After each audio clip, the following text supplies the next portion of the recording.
Hello అండి. మనం వైజయంతి టాక్స్‌లో ఉన్నాము. ఆషాఢ మాసం అయిపోయింది. ఇప్పుడు శ్రావణ మాసంలోకి వచ్చాం కదా! మనం శ్రావణ మాసం గురించి చెప్పుకుందాం అనుకుంటూ ఆషాఢ మాసం గురించి చెప్పాను. ఇప్పుడు నెక్స్ట్ శ్రావణ మాసం. శ్రావణ మాసంలో మనకు తెలిసిందేంటంటే వరలక్ష్మి వ్రతం. ఈ వరలక్ష్మి వ్రతం ఎన్ని రకాలుగా ఫేమస్సో మీకు తెలుసు. మనం ఇక్కడ వరలక్ష్మి వ్రతం అంటాం, వరమహాలక్ష్మి అంటారు కర్ణాటకను, తమిళనాడు వాళ్ళు. అయితే అమ్మవారిని మనం పిలిచాము, అమ్మవారిని పెట్టుకున్నాము, పూజ చేశాము. దీనికి కథలో పౌర్ణమి ముందు వచ్చే రెండో శుక్రవారం, శ్రావణ మాసంలో వచ్చే రెండో శుక్రవారం, పౌర్ణమి ముందొచ్చే శుక్రవారం నాడు మాత్రం మనం చేస్తాం. మిగతా వారాల్లో చెయ్యకూడదా? చేస్తే తప్పా? ఒకటో వారమే చేసుకోవాలి, పౌర్ణమి తర్వాత చేసుకోకూడదు. ఏవండీ, ఇబ్బందన్నది మనకి దేవుడు క్రియేట్ చేసిందే, మనం క్రియేట్ చేసుకుంది కాదు.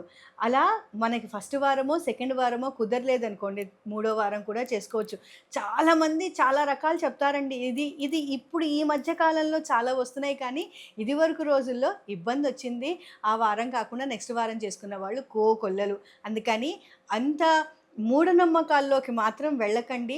చెప్పిన వాళ్ళందరూ ఈ వీళ్ళు చెప్పారు, వాళ్ళు చెప్పారు అనే వాటిల్లోకి వెళ్ళకండి. మీరు శ్రద్ధగా మీరు పూజ చేసుకొని, అమ్మవారికి మీరు పెట్టదలుచుకున్నది నైవేద్యం చాలామంది వాయనం ఇస్తారు. ఆ వాయనం మెచ్చుకోండి. చక్కగా అమ్మవారికి వాయనం ఇచ్చుకోండి. చీర పెట్టుకోండి. పట్టు చీర పెట్టుకోండి. హాయిగా మీరు కట్టుకోండి. కదండీ! మనం చేయవలసిందల్లా భక్తితో పూజండి. అంతేకాని మూడో వారం చేస్తే అరిష్టం. ఎవ్వరికీ అరిష్టం రాదండి. అమ్మవారు పూజ చేసుకున్న వాడికి ఎందుకండి అరిష్టం కలుగుతుంది? ఇదన్నీ చాలా తప్పు మాటలు.